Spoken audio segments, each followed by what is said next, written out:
In today's video, we're diving into scientifically grounded methods for eliminating belly fat. I'll be discussing proven, safe, and effective techniques. Emphasizing the importance of this topic is crucial, as abdominal obesity, often overlooked, poses a serious health threat. Excess body fat isn't just an aesthetic issue, it's a metabolic problem too. Belly fat produces hormones and inflammatory cells that in excess adversely affect the body, leading to issues like artery narrowing, impaired kidney function, liver inflammation, and reduced insulin sensitivity.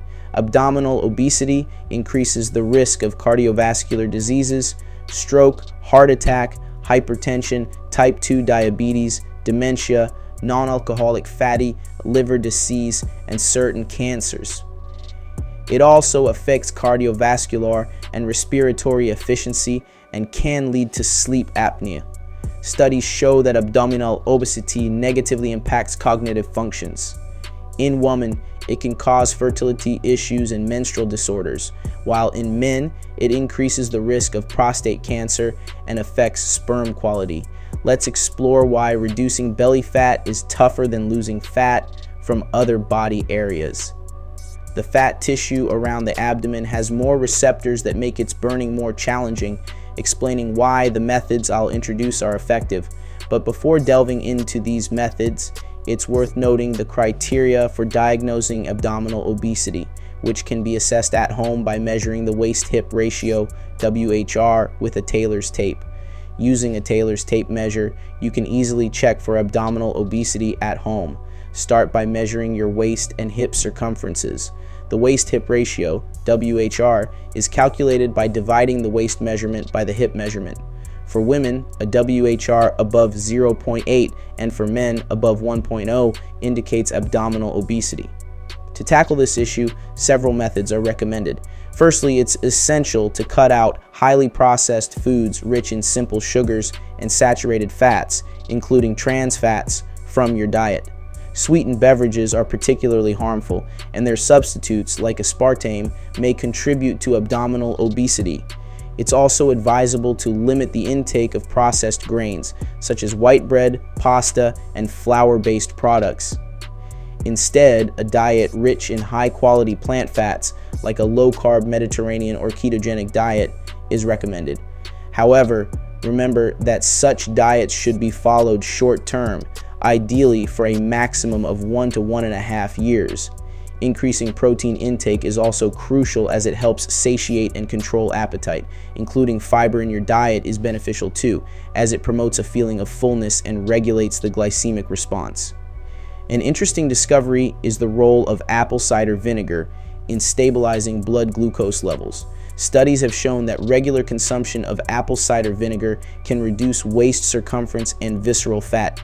Green tea, rich in catechins, is another beneficial addition to your diet due to its ability to accelerate the loss of belly fat, especially when combined with physical activity.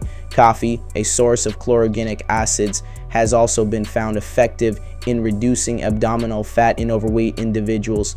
Avocado is another recommended dietary component, as consuming one daily can positively impact the reduction of abdominal obesity. Vegetables containing carotenoids like carrots, spinach, pumpkin, tomatoes, and bell peppers are also noteworthy for their ability to inhibit the formation and growth of fat cells. Taking care of gut microbiota involves choosing foods rich in inulin, such as Jerusalem artichokes, asparagus, artichokes, chicory, garlic, cooled potatoes, leeks, less ripe bananas, and tomatoes. Balancing gut bacteria, including lactobacillus found in fermented products like kefir, kombucha, miso, kimchi, and sourdough bread, can aid in weight loss and reducing abdominal obesity. Alcohol, particularly beer, should be limited or eliminated from the diet due to its proven links with abdominal obesity. Studies show that fast eating, leading to higher calorie consumption and a tendency to choose processed food, is associated with overall and abdominal obesity. Skipping breakfast, especially without practicing intermittent fasting, can increase the risk of overweight and obesity. Breakfast should be composed in a way that provides a lasting feeling of fullness to avoid evening snacking. To enhance your breakfast, it's beneficial to include a sufficient amount of protein and high-quality fats. This combination helps stabilize blood sugar levels and control appetite throughout the day. Discussing intermittent fasting, which involves alternating periods of eating and fasting, a 2020 study highlighted its positive impact on weight reduction and fat loss, including visceral fat. Managing post-meal blood glucose levels is key to effective weight loss. One method is to eat foods in a specific order. Start with fiber sources, vegetables, followed by proteins and fats, and end with carbohydrates. This eating sequence helps slow down the post-meal rise in blood glucose, which can reduce insulin resistance and aid in belly fat reduction. When addressing the topic of sleep, it's important to note that its quality significantly influences our dietary habits. Hormones such as leptin, satiety, and melatonin, sleep, play vital roles in glucose metabolism. Insufficient sleep can lead to decreased leptin levels, impaired insulin sensitivity, increased hunger and appetite. To improve sleep quality, it's recommended to limit exposure to blue light from electronic screens in the evening, ventilate the room to lower the temperature, and develop a nightly relaxation routine, such as meditation or listening to podcasts. For those struggling with sleep onset, considering supplements like magnesium and melatonin may be beneficial. Maintaining a few hours gap between your last meal and bedtime and avoiding alcohol are other key elements that support healthy sleep. Additionally, exposure to natural daylight, even through clouds, regulates the biological clock and sleep hormone levels. Stress is another factor influencing our eating habits, potentially leading to weight gain. Elevated cortisol levels, the stress hormone, contribute to the development of abdominal obesity and make it harder to return to a healthy weight. Stress reduction can be achieved through a healthy, anti-inflammatory diet and physical activity, preferably in the first half of the day, to avoid increasing cortisol levels before sleep. It's also important to avoid drastic and elimination diets, which can lead to hormonal imbalances, making it more challenging to shed abdominal fat and often resulting in a yo-yo effect. Caloric restriction should be gentle to avoid causing additional stress. Physical activity is a key component in reducing abdominal obesity, as it affects inflammatory signaling pathways and hormonal balance, reducing inflammation associated with belly fat. Exercise stabilizes blood glucose levels and appetite, and combining a diet with moderate calorie reduction and strength training exercises yields positive results. Remember, there's no need to start with intense workouts immediately. It's important to gradually increase physical activity.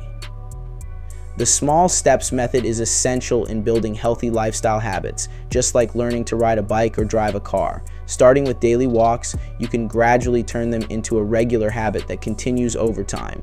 Research confirms that even walking can be a safe and effective strategy in combating abdominal obesity. For instance, a 2014 study showed that walking positively impacts the reduction of belly fat in obese women. As for reducing post-meal blood sugar and body fat, exercising the soleus muscle, located below the calf, is significant.